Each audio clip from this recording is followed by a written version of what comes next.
Hello everyone नमस्ते सबैजनालाई फेरि पनि स्वागत गर्न चाहन्छु मेरो युट्युब च्यानलमा जहाँ तपाईँले विभिन्न प्रकारको फुलहरूबारे जानकारी पाउँदै आइरहनु भएको छ भने आज फेरि एउटा नयाँ नौलो जानकारी लिएर आएको छु र त्यो जानकारी चाहिँ आज हामी यो जुन चाहिँ नर्वे म्यापल छ अथवा येलो म्यापल पनि भनिन्छ यसको बोन्साई आज हामी बनाउन गइरहेको छौँ है।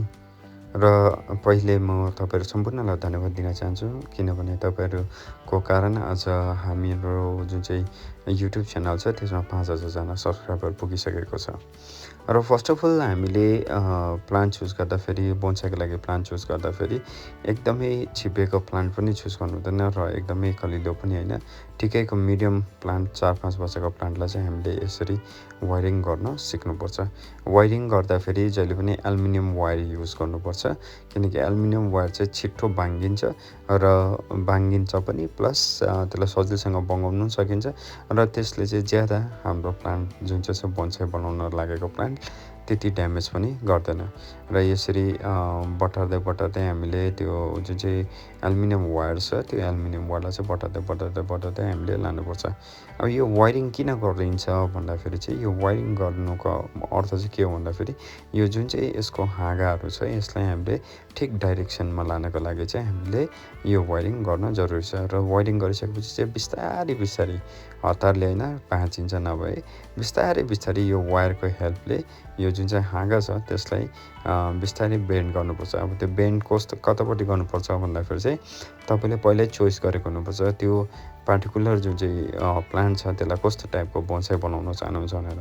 र म चाहिँ यसलाई क्यास्केड सेमी क्यास्केड टाइपको बोन्साई बनाउन चाहन्छु। सेमी क्यास्केड जुन चाहिँ माथि चाहिँ हल्का बुस भएर मुनि बिस्तारै चढ्दै गरेको बनाउन चाहन्छु र यसलाई चाहिँ सेमी क्यास्केड फर्ममा म ल्याउन चाहन्छु।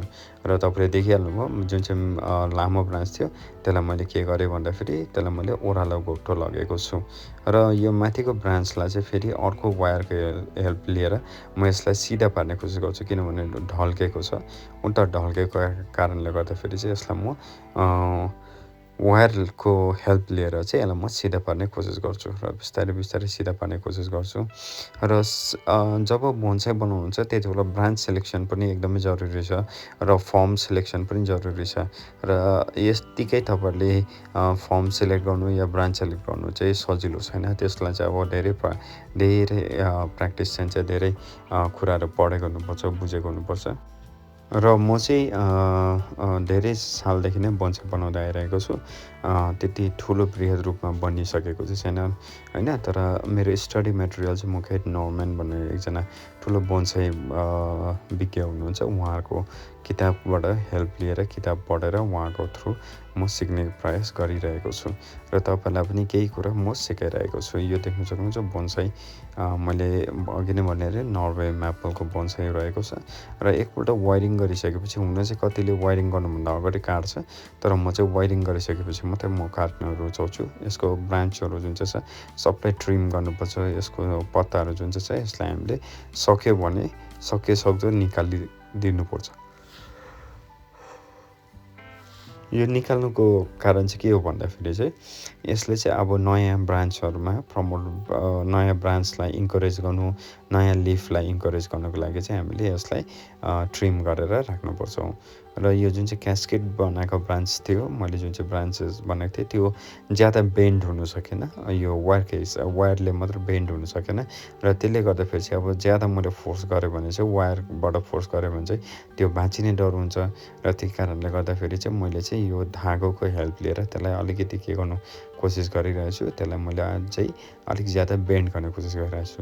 यो जुन चाहिँ वायरिङ छ यो वायरिङलाई चाहिँ तपाईँले 3 महिनादेखि ज्यादा चाहिँ राख्नु हुँदैन, 3 महिनाको लागि राख्ने हुन्छ, त्यहाँबाट चाहिँ 3 महिनादेखि चाहिँ यसलाई निकालिदिनुपर्छ र 3 महिनासम्म चाहिँ यसको त्यो जुन चाहिँ ब्रान्च हुन्छ त्यो हार्ड बनिन्छ र यो एकदमै कडा बनिसकेको हुन्छ र यो जुन चाहिँ तपाईँहरूले यो वायरिङ गरेको छ त्यो वायरिङ गरेको केही काम पर्दैन। जुन सेपमा तपाईँले वायरिङ गरेर राखेको छ 3 महिना बादमै यो त्यतिकै स्ट्रङ भइहाल्छ, ब्रान्च स्ट्रङ भइसकेको हुन्छ र त्यसले गर्दाखेरि चाहिँ तपाईँहरूले यसलाई त्योभन्दा लामो चाहिँ वायरिङ नगर्नुहोस् होला, किनभने त्योभन्दा लामो तपाईँले वायरिङ राखिरहनु भने चाहिँ एक त प्लान्टलाई चोट लाग्छ, ग्रोथमा पनि डिस्टर्बेन्स आउँछ, त्यसको इपिडर्मल लेयर डिस्टर्ब भएर जान्छ या बिग्रेर जान्छ या चोट पर्छ। त्यही कारणले गर्दाखेरि चाहिँ 3 महिनादेखि ज्यादा चाहिँ यसलाई यो वायरिङलाई चाहिँ नराख्नु होला।